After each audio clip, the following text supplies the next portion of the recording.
أعوذ بالله من الشيطان الرجيم بسم الله الرحمن الرحيم. So as most of you probably know, I'm an optician by profession, and one of the main tasks that I have on a daily basis in many of the tasks that we carry out with every patient is to shine a light into the back of the eye and check for any abnormalities and any diseases. And one question we get quite often from patients is, what do you actually see? So what do you see in the back of an eye? Now, some of you may have already seen this, because nowadays in many optician practices, they'll show you the images of the back of an eye. But essentially, this is a view of what we see in the back of an eye. So you have a optic nerve, which is that circular round thing. And the center of the eye is called the macula, and then you have all these blood vessels coming out of the optic nerve. To put this in perspective, what we're actually seeing here, the optic nerve is the size of a pinhead. It's about 1 millimeter wide. So it's not big at all. However, in that optic nerve, there's about 1 million neurons that go from the actual eye to the brain. So this orange mass that you see is actually all the photoreceptors that make up those neurons that go to the brain. And beyond that, so it gets quite complex, because the photoreceptors in this big massive orange that you see here, they all take in a photon of light, resolve that, and then we see. And this is happening 50 times per photoreceptor. And that essentially means that there's about 50 million signals that go to our brain from each eye every second. Couple that with the fact that there's also the other eye, and we have this all happening binocularly, so two eyes working together, and there's never a glitch, never a problem. It just happens. And this is like literally talking over 100 million signals every second without a single problem ever. Some people also ask at this point, we're talking about all these different photoreceptors and neurons and stuff, how does this compare to a camera?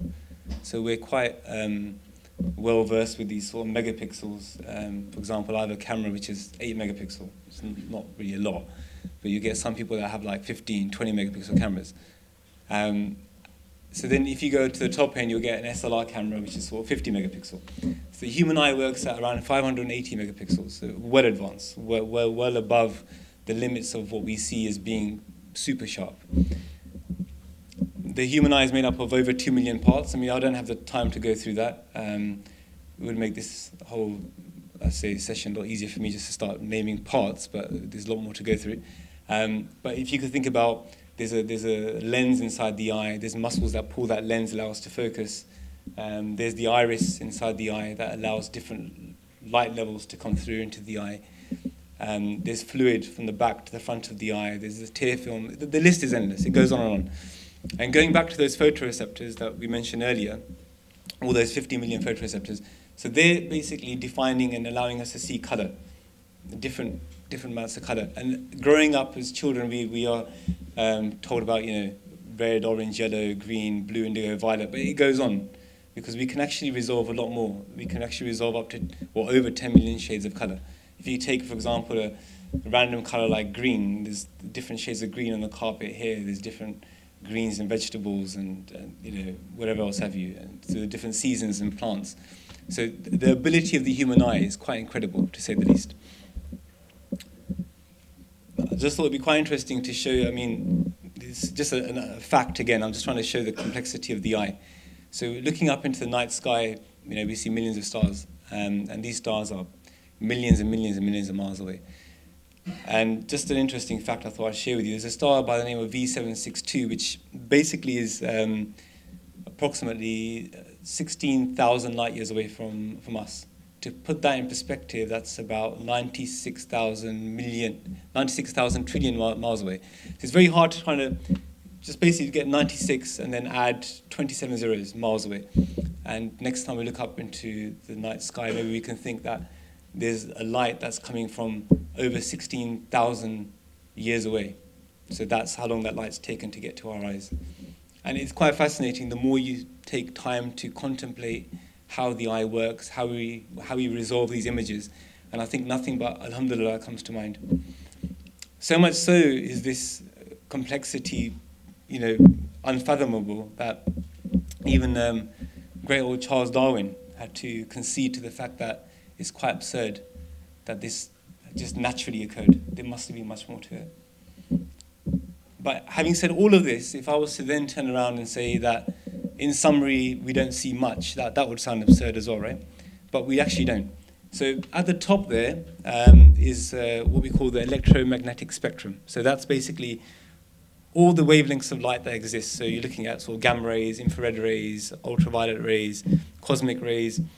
And what we see is that little band in the middle, which we call visible light. So we don't see any of the other stuff, which is quite fascinating in itself, because if, for example, I just felt that this is kind of a good starting point in a debate if somebody had with maybe an atheist, where the typical old age question, if God exists, why can't we see him? And I think the first question to ask a person would be, well, hold on, there's not a lot we do see. In fact, what we see of the electromagnetic spectrum is 0.0035% of it. So it's not much at all. So we can't see that. How are we expected to see anything beyond that? And God is, a lot more far-fetched. In fact, in the Quran it says, in chapter 6, verse 104, eyes cannot reach him, but he reaches the eyes. And he is incomprehensible. And the all-aware. So I thought, who better to explain this spiritual light than the Prophet ﷺ?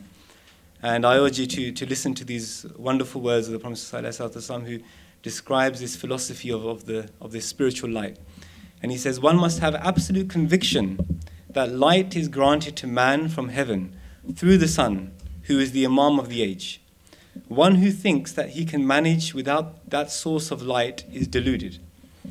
The Imam resembles the sun in being the true source of all light. He comes from the heaven and illuminates the world, and that eye that does not see by virtue by that light is blind. So this brings me on to the next part. I've got about 10 minutes, so I'm trying to get through this as efficiently as I possibly can. So this spiritual light, and I thought maybe it's an idea to give some examples of this spiritual light and how it's been seen in the time after the Prophet ﷺ. So Hazrat Maulvi Abdullah Sahib Rajitullah Anhu narrates about a story about an Iranian man, so a very religious man that lived in Iran. And he had these revelations from God in which he heard or felt this sort of vision in which he felt, Maqsood tu az Qadian mishwar. So tera maqsood tujhe Qadian mein milega, which means you will find your intended in Qadian. So you have to remember, he lived in Iran, right? So he had this revelation that your intended, who you seek, who you pray for, will be in Qadian. And so with great conviction, he sets off from where he lives in Iran to Qadian. And I thought I'd just Google this to give you an idea of the distance here. So to give you a rough idea, Tehran being the capital of Iran, all the way to Iran to Qadian, there's 1,700 miles. It's narrated that he stopped in Peshawar and continued asking, and finally found his way to Qadian. He gets to Qadian and he ends up in the bazaar in Qadian and starts to ask people, Mirza Sahab, Kujaz, Masih Maud, Kujaz. Where is Mirza Sahib? Where is the Masih Maud? The people in Qadian at that time were quite uneducated, so to understand Persian was quite far-fetched. So the communication was quite poor. So he continued asking, and nobody could understand him. Now, again, the example of the spiritual light. At that specific moment, Hazrat Masih Maud ﷺ is leaving his premises for his daily walk.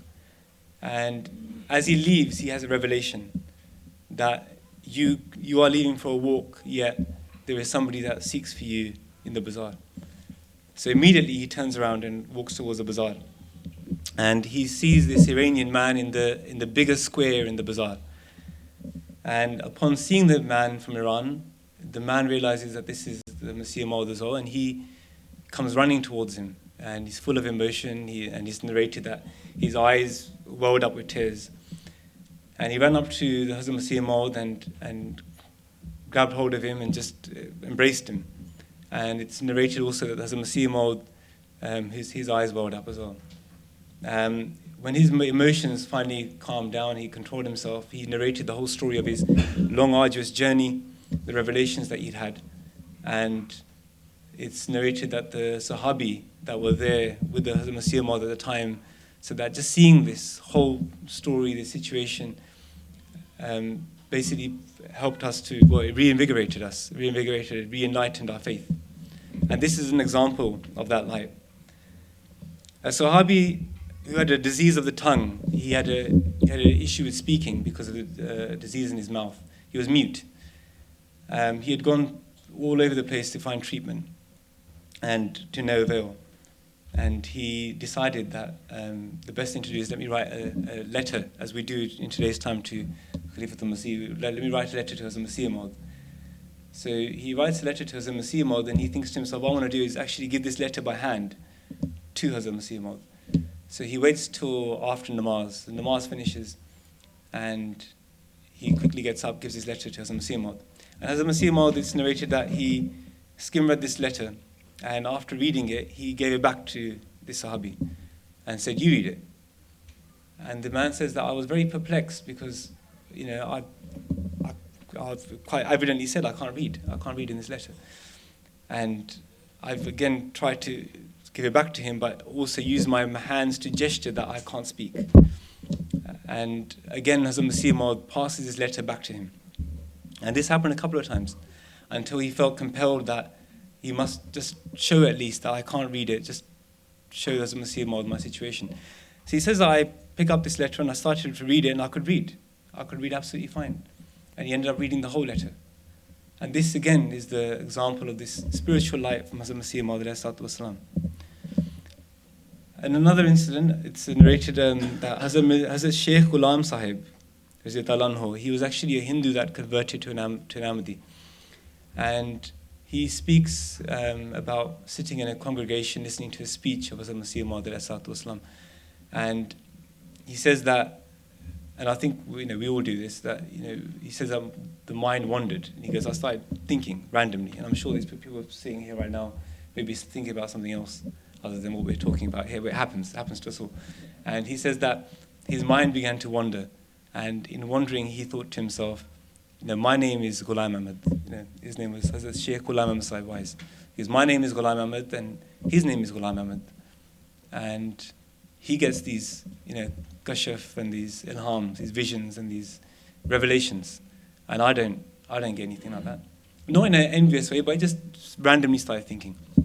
And he says that as I said this, Hazrat Masih Maud alayhi salatu wasalam looked at me directly in this big congregation and said, "Haan, jis pe Allah Ta'ala ka fazl ho jaye." So whomsoever is blessed with God's grace. And it was as if God had enlightened him at that moment in time about this person sitting here. And he said that from that day on, every night you'd have these visions from God. And again, this is an example of that light.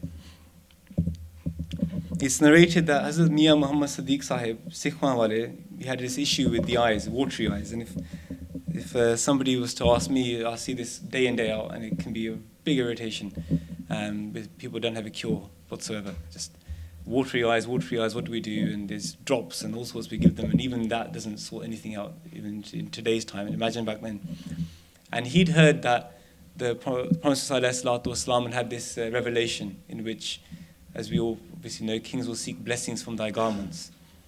So he thought to himself, a simple man, that if kings can get blessings from the garments, and me being a mere person, surely I could get something, Maybe I could get some blessings from that too, to resolve this problem that I have. So he sits in this, he goes to a congregation in which the Prophet ﷺ was, and sits behind him and used the cloth of his turban to wipe his eyes. And he sat there doing this for some time. And it's narrated that after doing this for some time, after that speech, his ailment had been fixed completely. His whole watery eye issue just gone miraculously. And again, this is an example of that light. And finally, Hazrat Hafiz Nabi Bakh Sahib, and for those of you that know, that's a cataract, and he narrates this story at the age of 80. So he talks about his time back at the time of the Prophet ﷺ, and he says that I was a young man at the time of the Prophet ﷺ. And he says that as a young man, I had contracted cataracts. And he'd gone to different doctors and stuff, and they said to him that, look, we'll have to wait till you go completely blind before we operate.